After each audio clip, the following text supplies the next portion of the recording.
जय श्री कृष्णा। राधे राधे। प्रतिदिन हमारे चैनल पर कथाएं सुनने के लिए आप सभी का धन्यवाद। आप सभी का दिन शुभ और मंगलमय हो। तो अब सुनिए भगवत गीता का 10वां श्लोक। अपर्याप्तं तदस्माकं बलम भीष्माभिरक्षितम् पर्याप्तं त्वदमेतेषां बलम भीमाभिरक्षितम्। दुर्योधन के आत्म प्रशंसा करने वाले ये शब्द मिथ्याभिमान करने वाले मनुष्यों की वशिष्ठ उक्ति जैसे थे।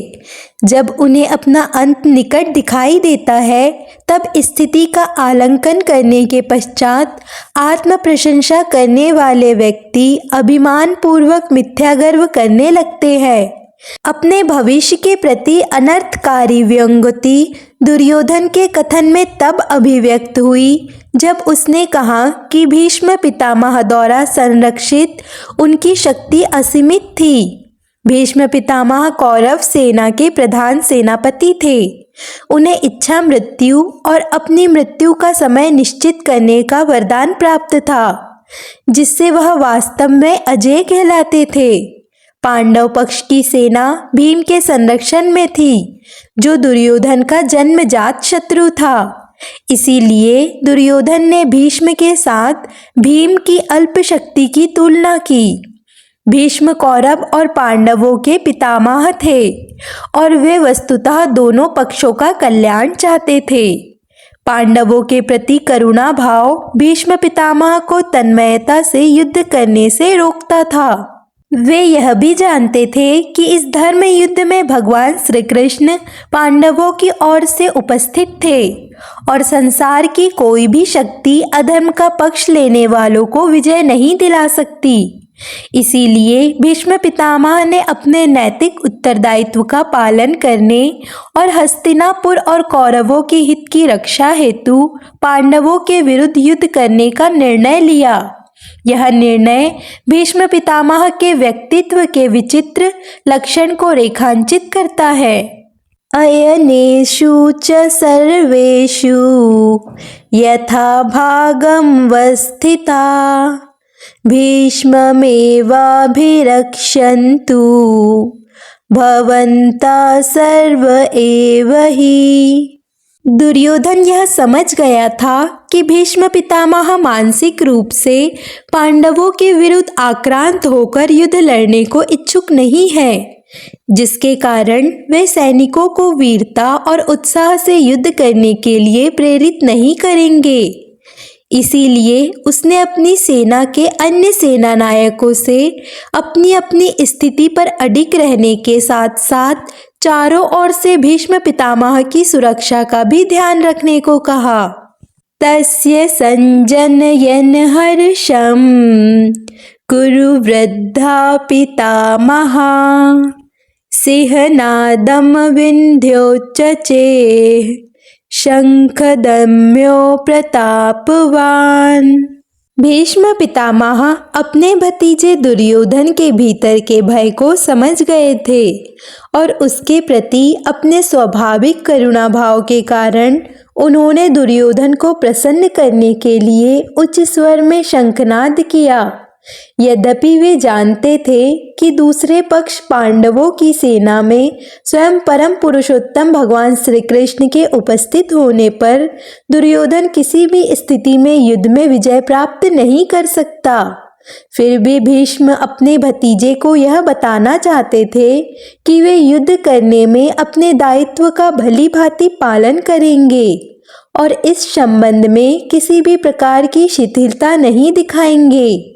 उस समय प्रचलित युद्ध के नियमों के अनुसार शंखनाद द्वारा युद्ध का उद्घाटन किया जाता था।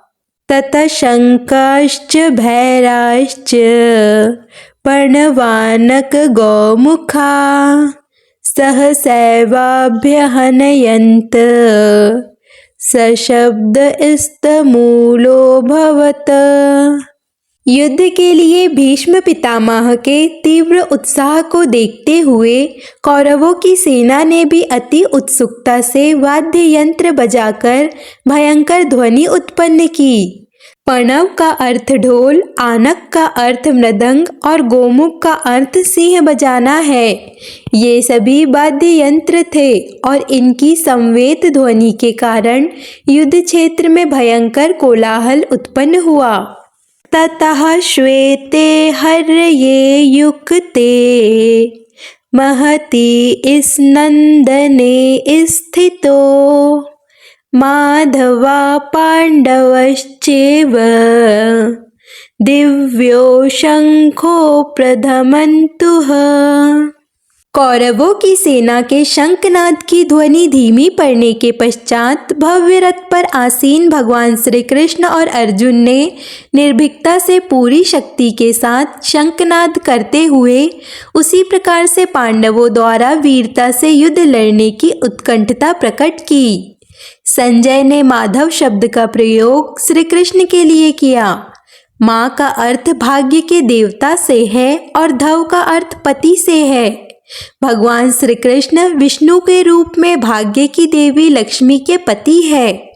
यह श्लोक दर्शाता है कि भाग्य की देवी की अनुकंपा पांडवों पर थी और वे शीघ्र युद्ध में विजय प्राप्त कर अपना छीना गया साम्राज्य प्राप्त कर लेंगे। पांडवों से तात्पर्य पांडु के पुत्रों से है। 5 भाइयों में किसी भी भाई को पांडव कहकर संबोधित किया जाता है। यहाँ पर पांडव शब्द अर्जुन के लिए प्रयुक्त हुआ है। जिस भव्य रथ पर वह आसीन था वह उसे अग्नि देवता ने उपहार स्वरूप भेंट किया था।